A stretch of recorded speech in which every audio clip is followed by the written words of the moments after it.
Hello and welcome to Guild of Gaming's Guild Hall, where we talk about everything tabletop gaming.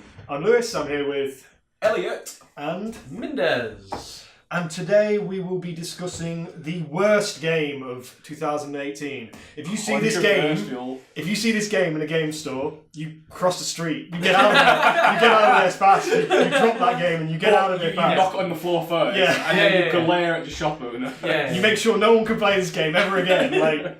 That's what you do. And I mean, worst is a bit of a touchy subject because there's a lot of crap that gets out there. Yeah, but if you only play good games, it's the worst game. Yeah, I'm going with this. I mean, a lot of us as well. We only get a certain amount of time to play a game each week, so we probably only played this game one time because it's like, why would I waste my time with that game? I didn't enjoy playing that time. It's not. I think it's maybe the most disappointing game. Yeah, it's the one we've played. It's the one that. No, we said worst. It's the worst. We said worst.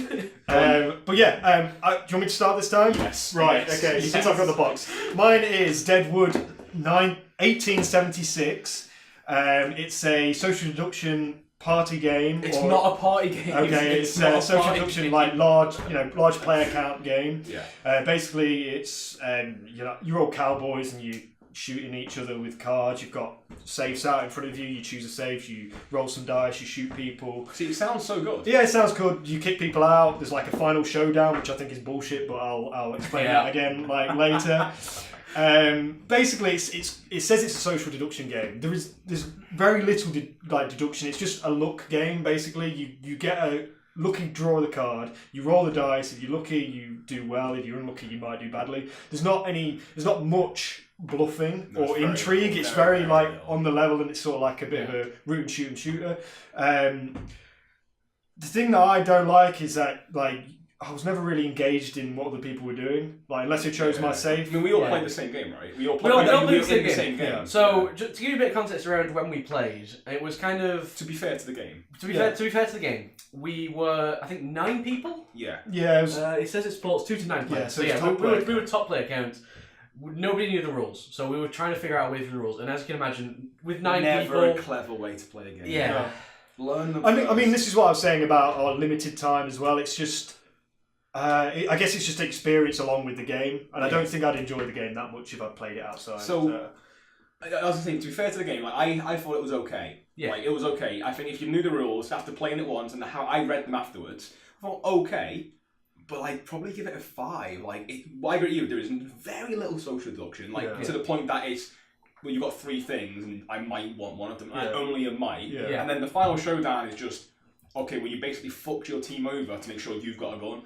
Yeah, and it's sort of and with the final showdown, it's sort of only those people are included in the game. So it's what if I'm not in that, I might as well just fuck off. But it's also so minimal impact because I think throughout the game you get 3 turns. Yeah. And on your turn you can do one thing. And especially in you might get an extra turn. You might get. You can't have a gun and you can't have treasure. So the very things you need to win the game, you can't if you get an extra turn. It's ridiculous. Nice idea.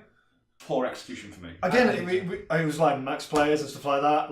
I mean, it's got one of the best boxes I've ever seen as well. If you have a look at this, it looks like a book, and the box is sort of inlaid. It's and the pretty production cool. quality is nice. Yeah. Most of the components are good. That's why I was so disappointed. Yeah. Not for me, but I mean, I should like it. So you're gonna sell that, Dan, right? You're gonna sell that one, yeah. Probably. You should buy it. I'm generally all for giving games second chances. Yeah. Because you might have a bad playthrough, and I think the circumstances around that playthrough were quite so check the eBay link in the description below. Who wants to go next?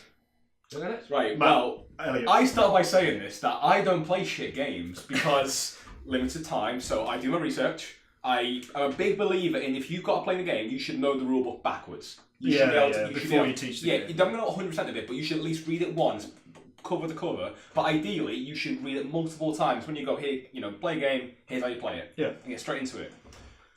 So that being said, we played one of our friend Kickstarters, The Reckoners. Now, I know she's a huge fan of his books, and the production quality was phenomenal. Let's give it the game its due. The production quality was incredible and the best I've seen. So what is the IP of The Reckoners? I've never. It's something about like young adult novels. Oh right. Brandon Sanderson's novel. Oh, yeah, it's okay. about like X-Men. I got the impression like mutants, like people have Oh, powers. okay. I've not read them, but I think it's that kind of like. So people have powers, and the Reckoners are, and they're all bad. And the Reckoners are these people, or I think they may have powers. I'm not sure, but they're like a task force. They're a task force to go after these bad mutants. Yeah.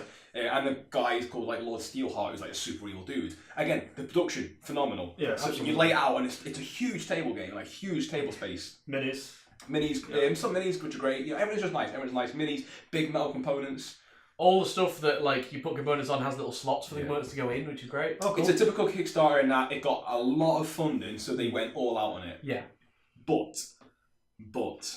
the gameplay is where it counts, right? Nah, nada, nothing. Start off, it's like, okay, it's kind of interesting. You have a few cards, you get some actions. You know, you try and kill these mutants, which are protecting Lord, or you know, whatever they're called. I forget the actual term. Who are protecting the bad guy, Lord Steelheart, and you've got to destroy him. It's co-op before him and his team basically either find your HQ, kill the population, or raise the threat level. So you can, like a bit like Pandemic, you know, you spin in multiple plates, you can lose multiple ways. So it's a co-op as well. It's a co-op. Right. Okay. But once you realise how to kill the guys, which are all very samey, Right. it's just there are optimal turns which are very obvious, and then you might as well just go rinse and repeat. And that's it, done. You're done. Yeah. You've done the game. So it's not really like, it's not much of a board gamer's game. It's like, No. you'd say it's a fan of the Reckoners game. That's who it's Even been. that, I think you struggle, like, because Really? Steph is a huge fan of this game, and she's like, I don't want to play again. Oh right. She was like, this is just a bit bullshit. Yeah, but she's a gamer. She plays She's a board gamer, games. So yeah. like, say if someone saw the Kickstarter on off chance. But okay, if you weren't a gamer, yeah. and you like those novels, are you going to splash 100 plus quid probably. on a board game? That's No correct, chance, like, because it's so expensive. Yeah. So just super disappointing. Because again, great production. You look at it, but the game is so paper thin. It's paper thin. You've got this. Right, you work out here's how you kill this guy.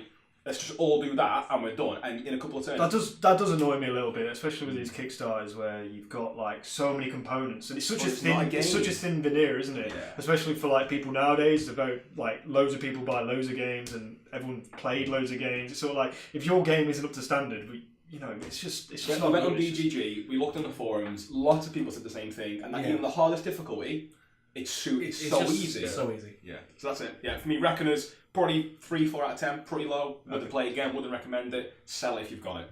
Okay, any honourable mentions? Deadwood. But I don't play shit games. There we go. So that's the only two I've got for you.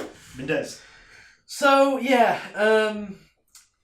as Sally said, I don't really play shit games, and I'm typically. What? So I'm the only one who's playing shit games? I'm the one with opinion here, and I'm typically one to give a game a second chance. I think very forgiving. I'm very forgiving. Yeah. I think I'm really looking through the list of games that come out in 2018. The only one that I probably wouldn't give a second chance to was The River, which it seemed very highly hyped at Essen. It was near the top of the games I wanted to check out. You know, it was honestly I don't even remember a lot about it because it was that just mediocre. That is not a good sign that you can't even remember it. Yeah. Other than how mediocre it was. Yeah, exactly. I mean, it was your typical Euro resource gatherer, but it was just it didn't have anything interesting, and it didn't really connect. There were like so many tables playing it, and I mean, it sounds sounds into game. It was just dull. I mean, it sounds boring to me. Like, Yeah. The River. That's a Carcassonne expansion. Yeah. The River. It's like, so what? Yeah. So. Yeah. I mean, what's made that real stand out for me is someone who plays games at you. I know you like your Euros. When you say to me that this Euro is so mediocre and boring, I know it's going to be really boring. Yeah, it's like I want to tell you a unique mechanic it had, something that really like set it apart, or something that you know I wanted to see if it had its own gimmick. But even just right straight afterwards, I was just like. I just don't remember. What was the main mechanics in the game? Was it like worker placement? Or? Yeah, it was just basically you've got a river, different parts of the river do different things, so you send a worker to different parts of the river, and you get resources based on that. I still don't understand what you're doing in this game. Yeah. So you're playing as a villager? What are you playing as? It's like a tribesman. Oh right, you're like building up okay. a tribe along this route or something. Or something. Or something. You can't even remember it. It just kind of goes up there with it did not have a good impression on me. Yeah. Just because of so forgettable. Yeah, It okay. didn't have its own unique thing. What would you score it? Maybe a 5, maybe 4 or 5. So low, like low. That's like, yeah, that's that. I think that's very low for me. What's okay? Any honourable mentions? Or dishonourable, I guess. Dishonourable. Would be. I don't really know. I don't think so.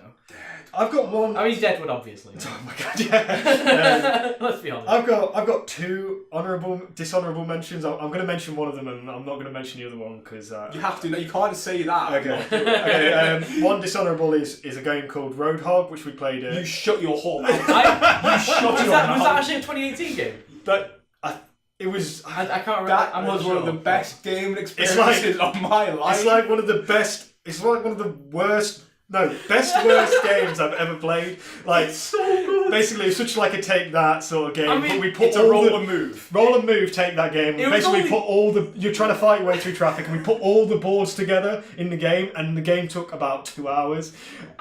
And it got to the point where I'd done a move where one of our friends, Bryn, like, he couldn't do anything. Like, he literally couldn't. He was stuck until. You had to roll a 6. Yes, no, it wasn't even that. I got to the point where I put a wreck. Oh and no, he you had to couldn't draw a move. card. Yeah, you had to draw a certain card to specific remove card, it. like one of maybe like 2 of a deck of 60. I mean, when that happened, everyone was just like, Yeah.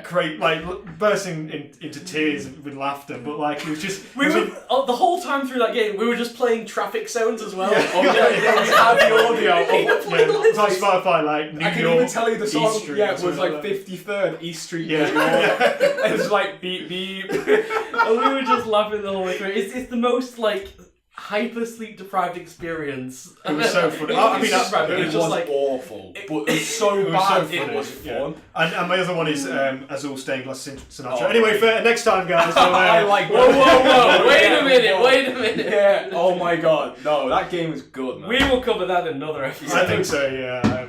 Azul Stained Glass. So what we've Sinatra. discovered here is that Lewis has awful taste. Like yeah. he plays shit games, and then good games he doesn't even like. Oh so. yeah, because I'm sure everyone loves building a stained glass window. That's top of everyone's list. Like things to do in board game as escapism. Like, I mean, literally, Sagrada. Yeah, Sagrada. There's 3 games in the last year, people. 3 stained glass games in the last year. What is wrong with you guys? Who keeps buying them? Okay, I like all we 3. need to stop you now. Okay, yeah, we we'll need to stop calm you. down. Okay, next time. right, With that's hysterical. That is how much time we've got for this time. Thank you guys for watching. I hope you agreed with us. To be continued. Definitely. I hope you guys agreed with us and comment below, or if you disagreed with us, comment below and tell us why. I'm going our to comment choices are- below about why your choice is wrong. Yeah. I'm sure Matt and Elliot and Mendez will. Anyway, Matt Elliott. whatever. We're done. That's the episode. Like and subscribe. We'll see you next time. Cut. Bye. See ya. Oh, wow, that